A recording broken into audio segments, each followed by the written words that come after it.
Hello, everyone, and a warm welcome to this session of readings from the Bhagavad Gita as it is on this very auspicious day of Ram Navami, the day Lord Ram, the Maryada Purushottam Lord Ram, incarnated on this earth. Maryada Purush, the ideal human being. So he is the role model that all human beings are to follow. He's the ideal son, ideal husband, ideal brother, and most of all, the ideal king for whom the welfare of the subjects is the most important. Because when you take the responsibility of being the head of state, then that is not for any ordinary person who is too involved in one's tiny concerns of one's own welfare, the welfare only of one's family members. That person is not fit to be a king, because the king has responsibilities for all the subjects of the state, and a king is like a parent for all subjects of the state. So just as a parent is concerned about the all-round welfare of one's own child, the king cannot just remain confined to one's own tiny well or tiny family, but must think must have a very broad outlook and very inclusive outlook, where the welfare of every subject is most important. And that is actually that is the standard for those in governance.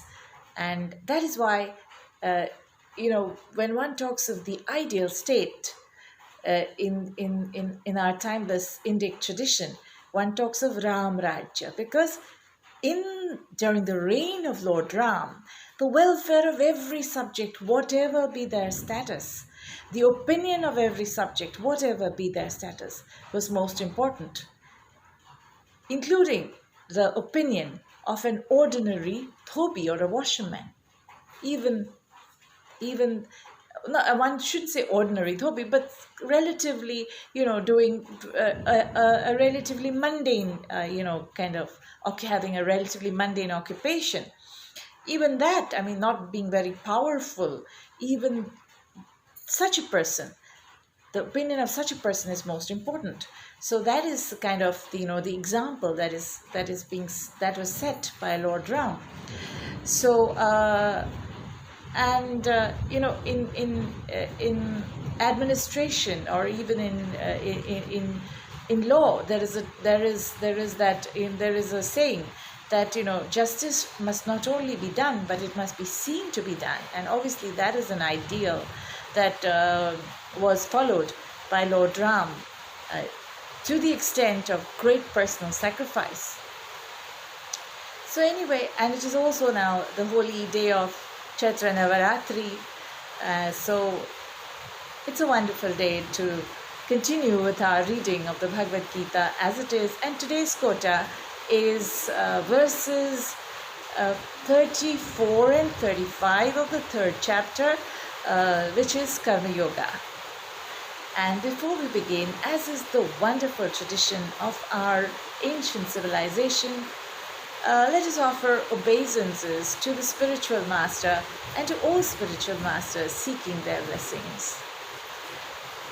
Om Ajnanatimirandasya Jnananjana Shalakaya Chakshurunmilitam Yena Tasmai Shri Gurave Namaha. I was born in the darkest of ignorance, and the spiritual master opened my eyes with the torch of knowledge. I offer my respectful obeisances unto him and to all spiritual masters. And with that, it is time to resume reading the third chapter of the Bhagavad Gita as it is, and today we will read verse 34. Indriyasendrayasyarthe ragadvesho vyavastito tayor navasham magachat tau yasya paripantino. Translation. There are principles to regulate attachment and aversion pertaining to the senses and their objects. One should not come under the control of such attachment and aversion because they are stumbling blocks on the path of self-realization. In the purport, Prabhupada explains, those who are in Krishna consciousness are naturally reluctant to engage in material sense gratification. But those who are not in such consciousness should follow the rules and regulations of the revealed scriptures. Unrestricted sense enjoyment is the cause of material engagement. But one who follows the rules and regulations of the revealed scriptures does not become entangled by the sense objects. For example, sex enjoyment is a necessity for the conditioned soul, Prabhupada writes, and sex enjoyment is allowed under the license of marriage ties. According to scriptural injunctions, one is forbidden to engage in sex relationships with any women other than one's wife. All other women are to be considered as one's mother. But in spite of such injunctions, a man is still inclined to have sex relationships with other women. These propensities are to be curbed. Otherwise, they will be stumbling blocks on the path of self-realization. As long as the material body is there, the necessities of the material body are allowed, but under the rules and regulations of the Shastras. And yet, we should not rely upon the control of such allowances. One has to follow these rules and regulations unattached to them, because practice of sense gratification under regulations may also lead one to go astray, as much as there is always the chance of an accident, even on the royal roads. Although they may be very carefully maintained, no one can guarantee that there will be no danger even on the safest road. The sense enjoyment spirit has been current a very long time, owing to material association. Therefore, in spite of regulating sense enjoyment, there is every chance of falling down. Therefore, any attachment for regulated sense enjoyment must also be avoided by all means. But attachment to Krishna consciousness, or acting always in the loving service of Krishna, detaches one from all kinds of sensory activities. Therefore, no one should try to be detached from Krishna consciousness at any stage of life. The whole purpose of detachment from all kinds of sense attachment is ultimately to become situated on the platform of Krishna consciousness. So, Purjana Dasa, adding to Prabhupada's purport, writes that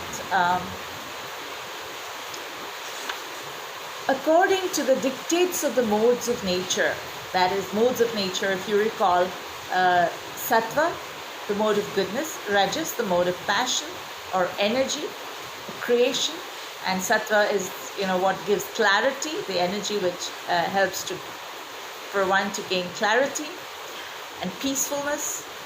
And then Tamas, or ignorance, darkness. So these three modes actually dictate the senses, the effect of these three modes. So the conditioned, and therefore the living entity is called conditioned, because they are like bound by these three modes or energies, which operate on different individuals to different degrees. Actually, these modes are necessary because sattva gives clarity, rajas is what gives the energy for activity, creativity, and tamas is necessary for rest and recuperation and rejuvenation. But these energies, rajas and tamas, they can also take one deeper and deeper into ignorance and degradation. So the effort in the Shastras actually prescribe rules and regulations which enable one to diminish the impact of Rajas and Tamas beyond a particular point, and or bring them under and increase the Sattvic quotient to bring Rajas and Tamas and energies under the control of the Sattvic element. So when sattva, the mood of goodness, control rajas and tamas, then there is greater clarity in life, and there is little chance of degradation, and more chance of evolution of the consciousness, upgradation of the consciousness. So so the conditioned living entity, because of the influence, if it is unregulated, where the daily activities which the Shastras prescribe in such a way that the requirements of the body, mind, and the spirit are very nicely harmonized and integrated to gradually increase the sattvic element and, designed to connect to the Lord and to work for the satisfaction of the Lord. When this is not there and one acts in a whimsical manner, then the mind, under the influence of this does whatever it wants to do, whatever the mind suggests. And because the mind is, because such a mind which is unregulated is surrendered to the senses. So whatever the senses become attached to, which is called raga, and whatever the senses are averse to, that is dvesha, whatever the senses become attached to, we do, and whatever the senses are averse to, we don't do. So Krishna here in this verse, Gurujan Das explains, instructs us that our actions should not be based on attachment and aversion, because these are related to the senses, and it is the senses which predominate, and the senses act under the influence of the modes, that is the three energies, and then that impacts the way the mind operates, and then what happens is that they are stumbling blocks on the path of self-realization, which is the actual purpose of human existence.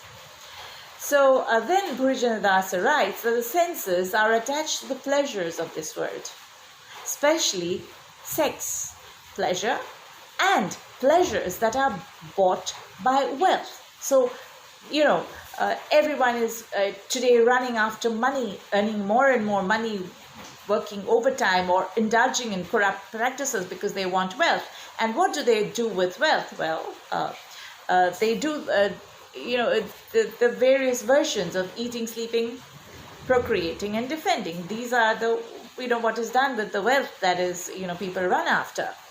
So then, so this is what the senses are attracted to. So, the eyes are attracted by all these, the eyes and ears are attracted with what we see in television advertisements, or what the so-called stars or page 3 people do. So everybody's, influenced by that, or the films that one sees. So all these senses, affect what we actually do. How our mind decides what we are attached to or what we don't like. So, and usually the senses, so Pujanadasa writes that usually the senses are attached to the pleasures of this world, especially sex and those bought by wealth. And it's the senses are attached to, sex. So, this is what Prabhupada has written. And yes, we see that even washing machine advertisements have people in all kinds of, dresses, or rather sense of undressing, which has nothing to do with the machine. If you see, there are advertisements there. So one with, I mean, we all know what we see in ads. So and then so this is because uh, they are aimed to titillate the senses and attract people towards a particular product, and those brought by wealth. So everybody's attracted to the latest cars, the latest mobiles, the latest kind of, so everybody's running after, and so nobody is satisfied. Everybody is dissatisfied, and everybody is kind of, the lower propensities of the living entity is kind of, activated. So the lower energies are given more space to act upon us. So then, and usually people are, so this is raga, and then dvesha, or that is aversion. People are repulsed by holy places. You ask people to go to holy places and say, no, this is not for us, we will not go there. Or they don't like fasting. We don't like fasting. We don't like holy places. And we don't like selflessly following spiritual masters, because they tell us, regulate, don't do this, don't do that, don't eat this, don't eat that. So we don't like. And then other items that limit sense enjoyment. That means keep up, keep your, relationships limited to marriage. We don't